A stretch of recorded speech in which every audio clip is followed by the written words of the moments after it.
officials are ready. The players are ready. Skypark Podcast. Undisputed number one attraction, the pound for pound superstar. Oui, basket, il faut penser basket. It's over! Unbelievable!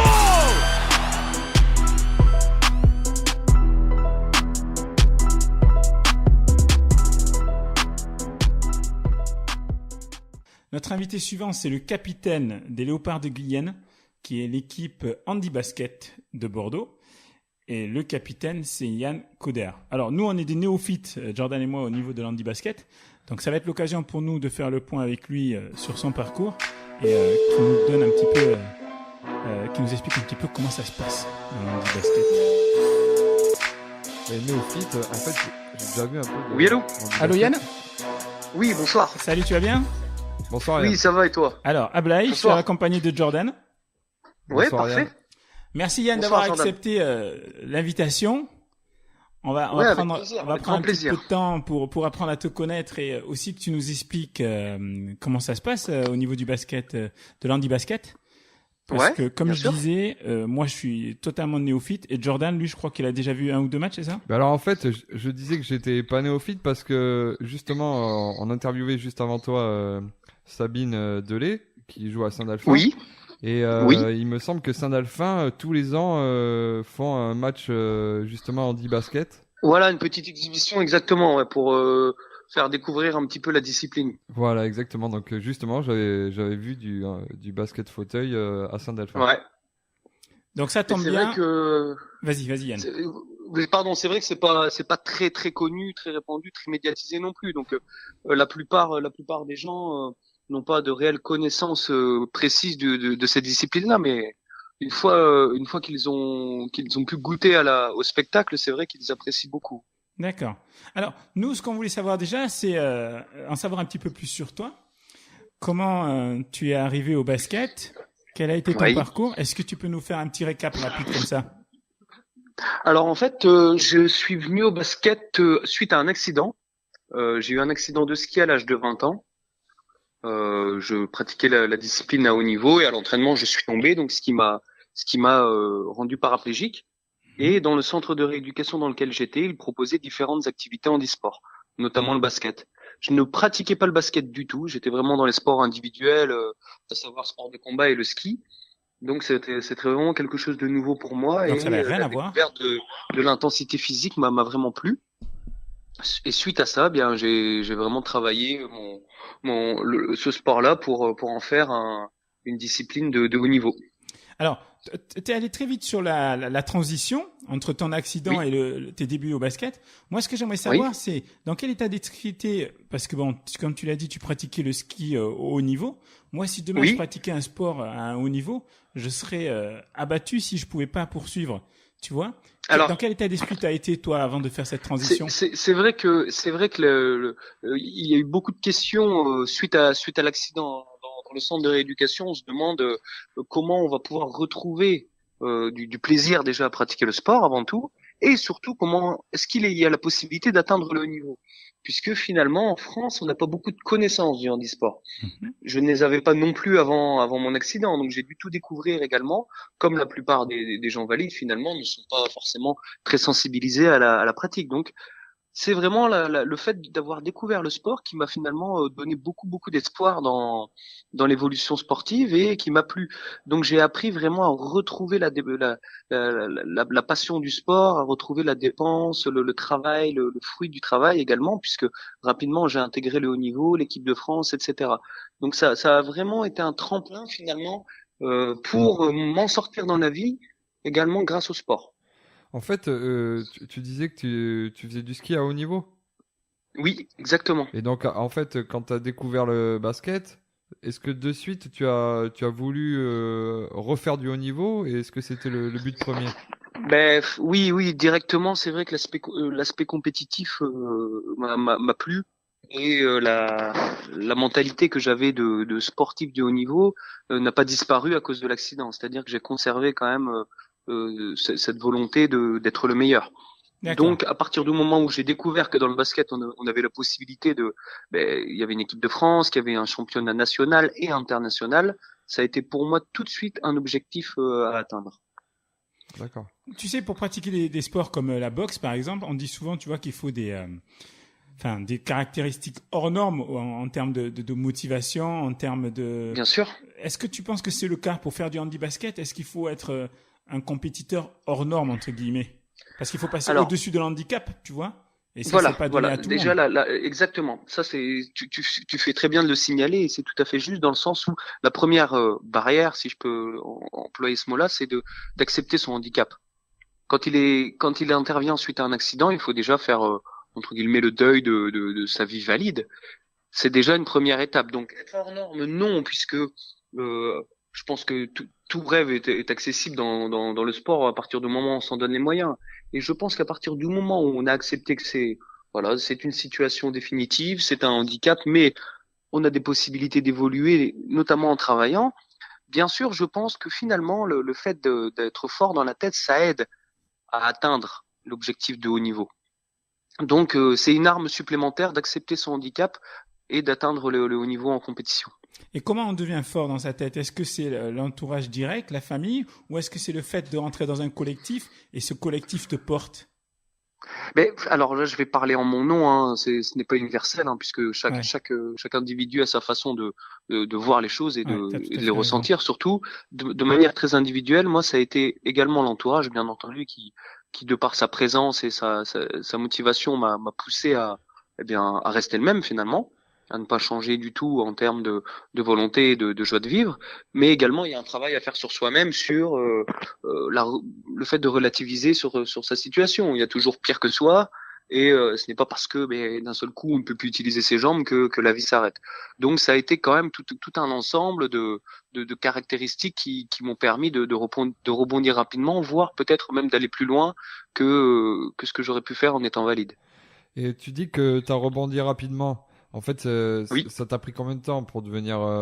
Alors, si on parle avec des données chiffrées, là, en moyenne, la rééducation d'un accidenté médulaire, c'est entre 1 an et 2 ans. Moi, au bout de 4 mois, j'avais bouclé le programme de rééducation et déjà intégré une équipe de basket. Ah, au bout de 4 mois, déjà, tu étais dans une équipe de basket. Voilà, exactement. À un petit niveau, hein, c'était vraiment de la découverte, mais j'avais déjà intégré un processus d'entraînement, de préparation physique, etc. C'était vraiment... J'avais pas envie de perdre de temps et notamment rester à rien faire, ça donne aussi lieu à se poser beaucoup de questions. Ouais. Donc là, je n'avais pas le temps de cogiter sur mon cas. J'avais déjà les objectifs et surtout une ligne de conduite à tenir. Et du coup, quand tu as intégré donc ta première équipe de basket, Oui. après c'était quoi ton objectif? De suite, c'était de viser plus haut Mais bien sûr, c'était d'atteindre l'équipe de France, puisque je n'avais pas ces ambitions autant que je ne connaissais pas le niveau. Et en découvrant finalement l'aspect accessible de par mon âge, puisque j'avais 20 ans, donc il y a 10 ans maintenant, hein, j'avais 20 ans, j'avais finalement toute une carrière à construire devant moi, et les différents coachs qui m'ont d'ailleurs très très bien conseillé et très bien entouré m'ont rapidement fait comprendre qu'avec du travail, les portes de l'équipe de France s'ouvriraient assez facilement. Chose qui était faite puisqu'un an après, j'entrais dans l'équipe de France Espoir. Ah oui. Alors, Ouais, si c'était je dis une connerie, tu me corriges parce que Bien sûr, ouais. forcément je connais pas, donc je peux en dire. Est-ce que le fait, parce que j'imagine qu'il y a moins de licenciés en handisport qu'en basket Oui, valide. tout à fait. Si je Exactement. dis que l'accession au plus haut niveau est plus simple, alors le mot simple est pas tout à fait approprié, mais C'est plus ouvert, exactement, puisque mathématiquement, il va y avoir moins de concurrence. Clairement, c'est comme c'est un sport qui est moins répandu, donc comme tu dis, moins de licenciés, donc moins de demandeurs pour atteindre le niveau. Cependant, il y a quand même une bataille, puisque le handi-basket, dans le handisport, est le sport le plus représenté, où il y a le plus de licenciés en France et dans le monde. d'accord. Donc malgré tout, il y a quand même beaucoup de stages, beaucoup de détections. On a également nos preuves à faire. Ça, c'est sûr. Il me semble que tu nous as dit que tu avais débuté à Lille, c'est ça? Oui, tout à fait. Et qu'est-ce qui t'a amené à Bordeaux à rejoindre les Léopards de Guyenne? C'est le niveau? Eh bien, justement, c'était pour suivre ce processus de haut niveau et de jeu en équipe de France afin de pouvoir intégrer l'équipe de France. L'exigence, était de jouer à haut niveau.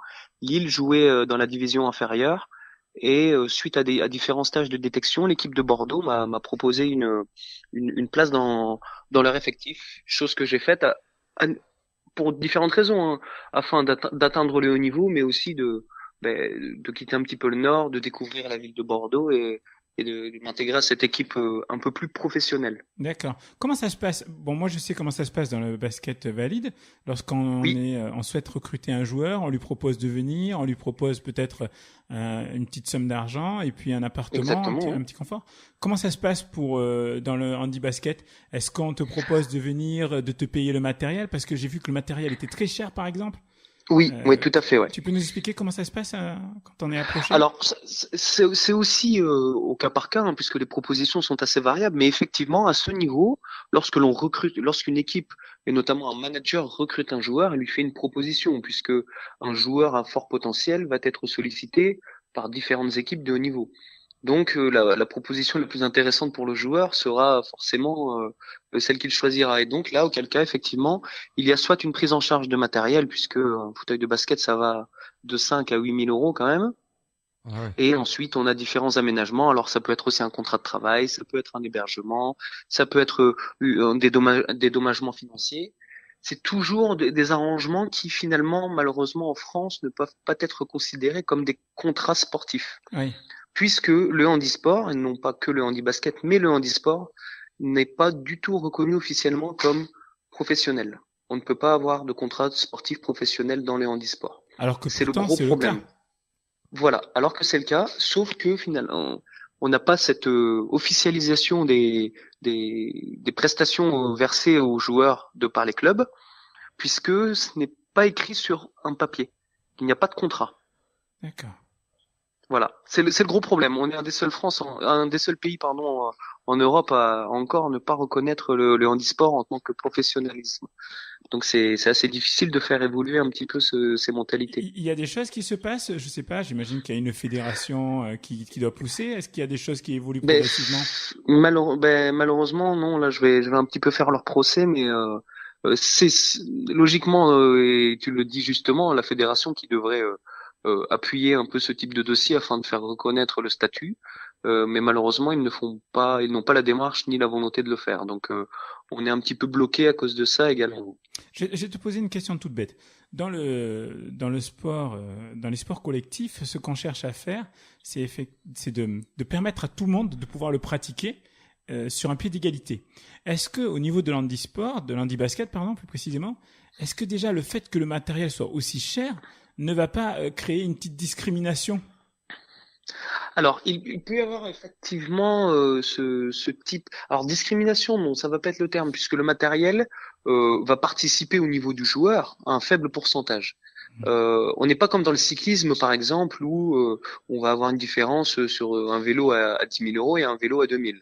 Là, ce n'est pas le cas. Les fauteuils sont sur mesure, mais malgré tout, je pense que le fauteuil va jouer entre 20 et 25% sur un niveau de joueur. D'accord, ok. Pas D'accord. plus. Un bon joueur, Donc, même quand s'il a même, un il y a beaucoup. fauteuil moyen, il peut performer.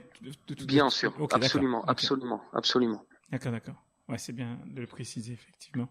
Oui. Je voulais que tu nous expliques de façon un petit peu plus concrète comment ça se passe, parce qu'il y a un système, comment on peut appeler ça, de notation, De classification au niveau des joueurs suivant les handicaps. Tout Voilà. à fait. Est-ce que tu peux nous expliquer Exactement. comment ça fonctionne? Ouais, bien sûr. Bon, c'est un petit peu complexe, mais là, ça a été vraiment mis en place. On parlait de discrimination ou de pied d'égalité. Ce système de cotation a été mis en place afin de pouvoir équilibrer le jeu pour les différents handicaps, puisque on va constater qu'il y a différents handicaps dans la discipline. On a des gens qui sont touchés en termes d'amputation, en touchés médulaires, il y a des polios, etc. Donc tous ces handicaps ne vont pas donner le même. Tu peux expliquer toucher médulaire? Parce que ça me parle Alors, pas. quelqu'un qui va être touché médulaire, ah oui, effectivement, c'est un terme un petit peu plus médical, mais c'est quelqu'un qui va avoir une lésion au niveau de la moelle épinière. D'accord. Donc, tout le système nerveux va être, alors, généralement, ça se passe au niveau des jambes, hein, puisque lorsque l'on a une section, une compression de la moelle épinière, les jambes, généralement, ont de grosses séquelles. Voilà. Et donc, en fonction de ces différents handicaps, eh bien, on a décidé d'accorder un nombre de points aux joueurs. Ce nombre de points va être cumulé sur les 5 joueurs et ne devra pas dépasser 14,5 sur le terrain. Ok. C'est-à-dire que les 5 joueurs doivent être assemblés de manière à ne faire 14 ennemis que 14 ennemis sur le terrain. Donc un joueur qui a un très faible handicap va valoir beaucoup de points. Par exemple, quelqu'un de valide vaut 5 points. Quelqu'un de paraplégique qui ne peut pas du tout utiliser les jambes, comme moi, ne vaudra qu'un seul point. Donc finalement, ça va donner un petit peu plus d'ouverture aux gens plus handicapés afin de pouvoir intégrer les équipes. Attends, excuse-moi, t'as dit quelqu'un de valide. Ça veut dire que quelqu'un de valide peut jouer. Oui, peut jouer avec vous exactement. Quelqu'un de valide, on a le droit à un joueur valide par équipe. Bien entendu, le joueur est dans un fauteuil roulant, hein, Oui, tout à bien fait. entendu. Il est dans un fauteuil, mais il a le droit de participer aux compétitions, non pas internationales, mais nationales. Et il y en a dans le championnat, par exemple? Il y en a effectivement, ouais. Par exemple, à Bordeaux, le fils du coach est valide, il vaut 5 points, et il joue à haut niveau avec nous. D'accord. C'est vraiment par plaisir de la discipline. Là, il y a pas de, faut pas chercher à comprendre, hein, finalement. C'est vraiment pour le plaisir de jouer le basket en fauteuil roulant. Ouais. Mais ce que je trouve un petit peu cocasse, c'est que on va faire jouer un valide qui va compter beaucoup de points, alors Oui. que j'imagine que 9 fois sur 10, le valide doit être moins bon que les non-valides. Alors, oui, 9 fois sur 10, effectivement. Tu as la bonne statistique et on arrive certaines équipes arrivent à avoir la perle rare finalement, le valide qui Qui lui, est vraiment fort. lui Arnaud, le fils du, voilà, qui est vraiment fort et qui apporte énormément, coach. D'accord. Voilà. Mais alors, Lui, ça fait finalement, il a plus d'expérience que moi, hein. Il joue depuis 14 ans dans un fauteuil, hein. Ah, d'accord. d'accord. Donc, ouais. Et comment il est venu à ça, lui, du coup? Eh bien, je pense que voyant son père coacher les équipes, il a tout simplement en tant que gamin voulu essayer de se mettre dans un fauteuil. Il s'est pris de passion pour ça et a D'accord. continué cette voie-là. Ouais. Mais concrètement, juste pour revenir sur ton explication qui était très claire, une fois qu'on Oui. est dans l'action, comment Oui. est-ce que le coach doit compter les points qu'il met sur le terrain et comment Bien les sûr, arbitres le contrôlent? Alors, on a des cartes de classification, tout simplement. Donc, quand il y a un c'est vraiment changement, il y a une carte qui est levée. Voilà, tout à fait. Au niveau de la table de marque, eh bien, normalement, le coach l'arbitre n'a pas à contrôler. C'est le coach qui doit respecter. Et auquel cas, si l'équipe adverse estime qu'il y a trop de points sur le terrain, il y a une vérification et ensuite il y a des sanctions si le nombre de points est dépassé. Et c'est au coach vraiment de faire sa feuille de marque finalement avec l'ensemble des combinaisons possibles entre joueurs. Donc, et ça, c'est l'aspect tactique du coach. Après, Exactement, très tactique. et après, au niveau du jeu, est-ce que tu peux nous expliquer un peu les règles, comment ça se passe? Alors les règles finalement, les règles du basket, elles sont très très très similaires à celles du basket valide. On va même retrouver un marché. Le marché, ça va être considéré comme 3 pas en valide, tout simplement. Ensuite, il faut soit faire un shoot, soit libérer le ballon. Eh bien, en dit basket, c'est exactement la même chose. On a le droit de toucher les roues 3 fois. Après ça, D'accord. il faut ou poser un dribble ou donner le ballon. Ensuite, pour l'ensemble des autres règles, c'est exactement la même chose. On a les panneaux qui sont à la même hauteur, les 3 points, les 24 secondes, les 8 secondes pour passer la ligne médiane. C'est tout cet aspect technique reste valable pour le handi basket. Après, moi, je me pose une question parce que j'ai déjà vu du coup quelques matchs. Au niveau des contacts, je sais qu'au basket, il y a pas mal de contacts sans siffler. J'ai l'impression, quand on dit basket, au contraire, vous mettez beaucoup de Voilà, ouais, contacts. tout à fait. À la différence du handi basket valide, les contacts également sur le porteur du ballon sont autorisés. Alors, il y a bien sûr une façon de le faire, mais c'est vraiment pour donner un petit peu d'intensité au jeu, notamment un jeu qui va se baser sur quelque chose de très collectif, à la différence du valide où on va avoir plus de difficultés à passer en 1 contre 1. Là, on va se servir beaucoup plus de l'aspect collectif. On se sert beaucoup plus du joueur, du voisin, afin de progresser dans le jeu. Donc c'est pour ça qu'il y a beaucoup de blocs, ce qu'on appelle des blocs ou des écrans. Également en valide, on les appelle comme ça, mais nous on va s'en servir beaucoup plus. C'est pour ça que visuellement, ça donne vraiment un aspect plus physique et un petit peu plus rentre dedans. Oui, voilà, c'est ça. C'est ce que j'avais trouvé aussi avec C'est ce qui en ressort, beaucoup ouais. de blocs, beaucoup sur le porteur du ballon. C'est exactement, ouais, tout à fait.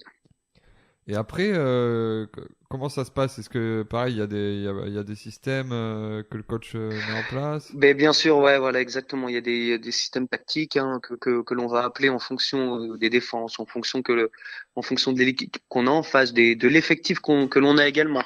Donc ça veut vraiment des systèmes afin de créer du jeu rapide, afin d'avoir un shoot ouvert. C'est vraiment très tactique. C'est des choses que l'on travaille en entraînement, sur vidéo, sur paperboard, etc. afin d'avoir quelque chose de finalement qui ressemble à du haut niveau. Au niveau défensif, pardon, Oui. Oui. la défense de zone est autorisée? Oui, tout à fait. Ça peut être une presse tout-terrain, donc une défense individuelle, ou une défense de zone, bien sûr. D'accord. Donc ça vous oblige à développer effectivement le shoot.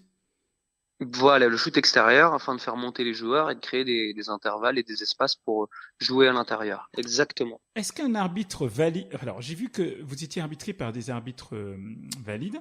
Est-ce qu'un Oui, arbitre tout à fait. invalide pourrait... Oui, ça existe. Ça existe. Il y a des. Alors en France très peu, mais en Italie on va retrouver des arbitres qui sont eux-mêmes en fauteuil et donc qui suivent le match de la même façon qu'un arbitre valide le ferait. Ouais. Ça existe. D'accord. Alors j'avais regardé un petit peu parce que on avait programmé de t'avoir dans l'émission un petit peu avant, et bon malheureusement Oui. les aléas ont fait qu'on a dû décaler. Donc j'avais regardé Oui. à l'époque où vous en étiez au niveau du classement, et vous étiez pas très bien. J'avais regardé ça, c'était Exactement, fin octobre. exactement. On a. Ouais. Et là, j'ai pas pu regarder parce que le site apparemment est en panne ou je sais pas ce qui se passe et j'ai pas pu Ouais, voir les il y résultats. a une petite maintenance, mais c'est vrai que le début de saison a été difficile. On a remporté les 2 matchs qui étaient indispensables à notre palmarès. Cependant, là, on a eu quelques déceptions sur des matchs qui étaient accessibles et que l'on devait gagner. On est toujours dans le bas de tableau, malheureusement. Mhm. Notre objectif de fin de saison est de finir au milieu de tableau. Donc on a à nous encore 2 matchs avant la fin du cycle aller, puisque ça marche également en cycle aller-retour. D'accord. Donc à la mi-saison, on a encore 2 matchs afin de grappiller quelques places. Là, ce week-end, par exemple, on a joué le deuxième du championnat et on ne perd que de 14 points et on est à 7 points à la fin. Donc ça prouve qu'on peut gratter des équipes bien plus fortes, mais on est une équipe assez jeune et assez récente. Donc on a encore Il faut beaucoup de construire. choses à mettre en place.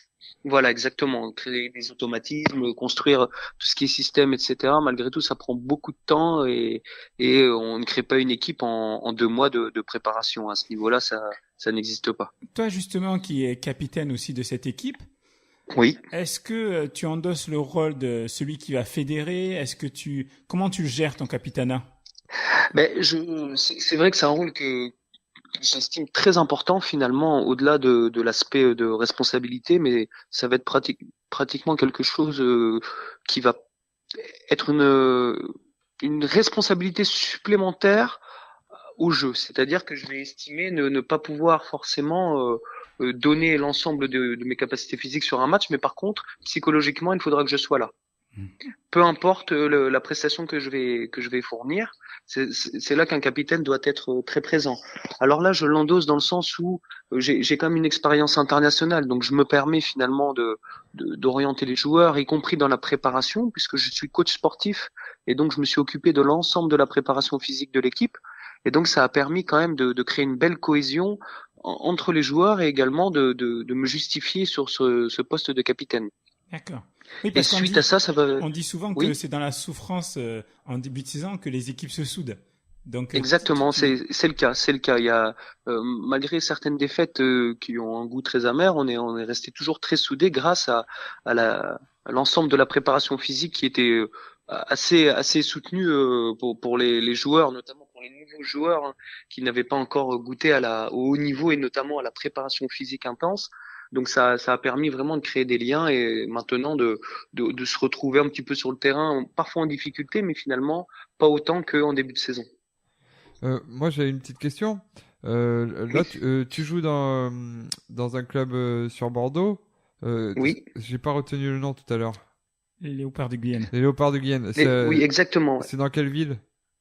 Alors c'est Bordeaux, c'est vraiment la ville de Bordeaux. Ah, c'est la ville de Bordeaux. On représente la ville de Bordeaux, exactement. D'accord. Et Les autres équipes du championnat sont également. Il y a Meaux, il y a Hyères, Cannes. Voilà, on représente vraiment les villes nationalement. Ah, d'accord. Et il y a qu'un club sur Bordeaux du coup, d'handi basket? Alors non, il y a un club de haut niveau, oui. Ensuite, les clubs, par exemple Blanquefort a un club également qui joue en National 2, à un niveau un peu plus inférieur. D'accord. Ok. Et j'ai vu également qu'il y avait le pôle France. Voilà, exactement, à handi-basket. Talence. À Talence, c'est Voilà, ça. à Talence. Et du coup, Ça a été créé il y a quelques années maintenant pour proposer justement un, entre guillemets, un sport-études handisport. Et là, notamment handi-basket. Ça permettait aux jeunes accidentés ou aux accidentés de naissance de pouvoir pratiquer du sport tout en ayant des études correctes. et du coup, est-ce que ça vous a permis d'avoir un bon recrutement? Voilà, exactement. On a cette chance d'avoir le pôle à proximité. Donc les joueurs qui sortaient de là avec un niveau, puisque finalement, il faut pour intégrer la nationale, donc c'est l'équivalent de la Pro A en valide. D'accord. Pour intégrer ce niveau-là, faut quand même fournir des performances euh, un peu soutenues par rapport au niveau qu'il y a dans le CREPS, ce qu'on appelle le pôle France. Donc il y a quelques joueurs qui sont parvenus à atteindre ce niveau et donc qui ont intégré l'équipe de Bordeaux. Tout à fait. D'accord. Et je voulais savoir, est-ce qu'il y a une grosse ligue, par exemple dans le basket valide, on sait que le championnat espagnol est plus relevé que Oui. les autres. Est-ce que là Oui, en tout à fait. Europe, du coup, il y a un championnat qui est plus relevé? Alors en Europe, le championnat leader qui lui est professionnel, donc diffusé à la télé avec un ensemble de médiatique énorme autour de ça, c'est en Allemagne. L'Allemagne est vraiment leader en termes d'influence et de médiatisation du sport. Ensuite, pour le niveau, c'est l'Allemagne également. Ils sont pratiquement systématiquement sur les podiums européens et mondiaux. On retrouve également l'Espagne. Donc là, malheureusement, nous en France, on a quitté le haut niveau, entre guillemets, les premiers rankings mondiaux pour malheureusement descendre au fur et à mesure, puisque on n'a pas les moyens de rivaliser avec les autres équipes européennes. Et tu penses que c'est à cause de quoi? Selon moi, et ce n'est pas un avis qu'individuel, puisque l'ensemble des joueurs on partage cet avis, c'est un manque de prise en charge et de reconnaissance de haut niveau. C'est-à-dire que, par exemple, les stages avec les équipes de France sont à peine remboursés. Donc, quand on est international, on paye pratiquement pour pouvoir jouer au basket. Dans les autres pays, même l'Espagne, le pire, ce sont les Anglais, hein. Eux sont systématiquement ou payés, au moins défrayés de leurs prestations. Donc ça, c'est assez difficile au niveau de la reconnaissance de rivaliser, puisque les joueurs n'ont pas les créneaux pour s'entraîner. Il faut bien travailler aussi à côté, donc c'est assez difficile. Ouais, en fait, vous êtes encore au niveau amateur, là où l'Allemagne et Voilà, l'Espagne tout à fait. sont passés Tant au qu'on ne niveau sera pas professionnel. considéré comme professionnel, voilà, on sera amateur. Est-ce que tu penses pas, Yann, que c'est aussi de votre ressort, justement, d'essayer de vous promouvoir davantage? Est-ce que Alors c'est pas si, absolument, absolument. Le fait de vendre un petit peu la discipline, d'en parler, d'essayer d'attirer du monde, des sponsors, etc. C'est quelque chose que l'on fait, mais à notre échelle, malheureusement, ça ne remonte pas suffisamment au niveau des têtes bien pensantes. Elles n'ont pas, elles sont malgré tout décisionnaires. Donc, tant qu'on n'aura pas un déclic ou au moins une prise en charge correcte et une reconnaissance, ça va être assez difficile. Et justement, où est-ce qu'on peut venir te voir jouer? Parce que... Et ben donc c'est à Bordeaux, au niveau de la Bastide, c'est au niveau de pas loin de la Stade caserne des Promis pompiers juste derrière. Voilà, le stade Promis, exactement. Ah d'accord. C'est quand la prochaine échéance? Alors là, nous terminons le cycle aller par 2 déplacements, un à Toulouse et un à Strasbourg. Donc la prochaine échéance sera au mois de janvier. Si je dis pas de bêtises, c'est le 14. D'accord. Et vous avez une page Facebook où on peut voir Ouais, tout à fait. les dates des Facebook rencontres et également tout un ça? site où il y a l'ensemble du calendrier. Et à chaque fois, on fait des comptes rendus et des annonces sur les matchs à venir. Ah, parce que honnêtement, Abla, il a peut-être raison. C'est peut-être aussi un peu un peu au club de se promouvoir parce que je vois. Au club ou la Fédé? Non, mais tu vois au club, par exemple, je vois en basket valide Saint-Delphin Oui. qui joue à Villeneuve-d'Ornans. Moi, quand je passe à Villeneuve-d'Ornans, je vois qu'il y a des banderoles qui annoncent les matchs du week-end. Ouais, Voilà. tout à fait. Moi- Il y a une grosse part de communication. Parce que tu vois, Mais- je te dis ça parce que moi j'habite à Bordeaux-Bastide et je Oui. ne savais pas du tout qu'il y avait un club d'handi basket à côté de chez moi. Ah oui, mais ça c'est le problème. C'est vrai que c'est un problème de communication. On a longtemps communiqué avec des flyers. Bon, malgré tout, ça a un coût. Ça, c'est un budget. Ouais, je me Et doute. la communication, c'est un budget aussi. Hein. Donc, le problème, c'est qu'on avait très peu de retours sur investissement, Oui. y compris en termes de public et notamment en termes de sponsoring, puisque malgré tout, c'est ce qu'on recherche. Et donc, ce retour sur investissement d'année en année était de moins en moins efficace et on a dû arrêter toute cette façon de communiquer. On le fait via les médias, médias un peu plus informatiques, ce qui coûte beaucoup moins cher finalement et qui ont peut-être un peu plus d'efficacité.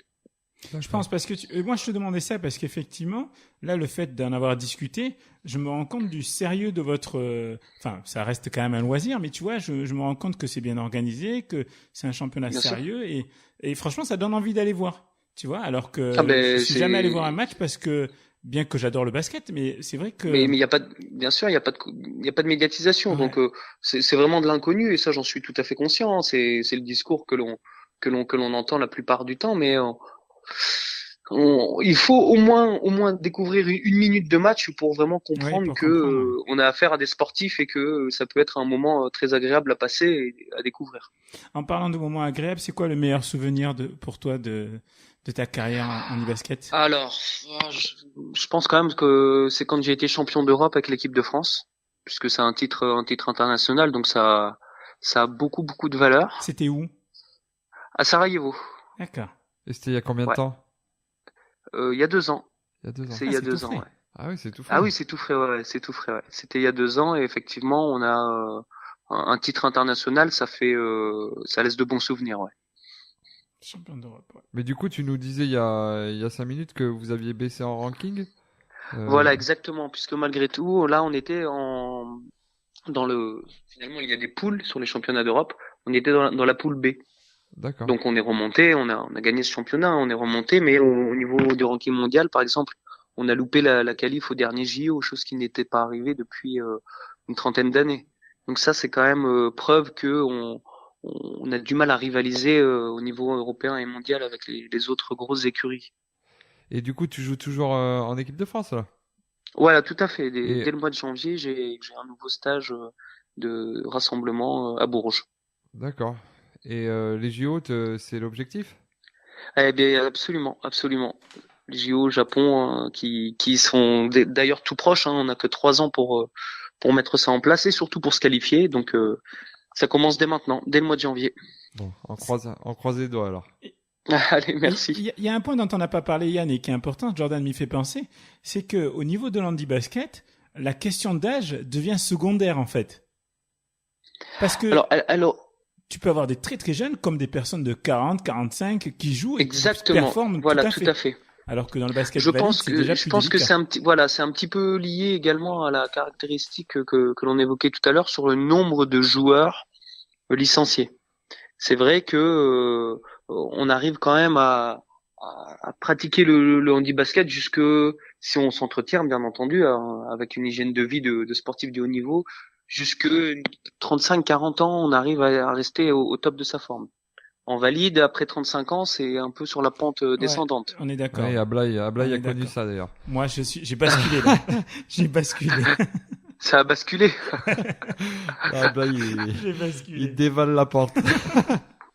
Ah oui, à ce point-là. Non, j'en ai 36, mais c'est vrai que après c'est vraiment le pic, quoi, les 35. Ouais, là, ouais, Bon. c'est une barrière à passer, ouais, c'est clair. Bon. En tout cas, c'était vraiment très intéressant, Yann. J'ai encore une Ah, mais, dernière question à te poser. Oui. Toi, en tant que joueur, quel est ton point fort sur le terrain? Est-ce que tu es un shooter? Quel est ton point fort? Alors, mon point fort, ça va être la vision de jeu, y compris en attaque et en défense. D'accord. C'est-à-dire que je vais pouvoir créer beaucoup de jeux en attaque sur les blocs, sur les placements, sur un petit peu la vitesse également, puisque je suis un joueur assez rapide et très endurant. Pas shooter, c'est pas mon rôle de marquer des points.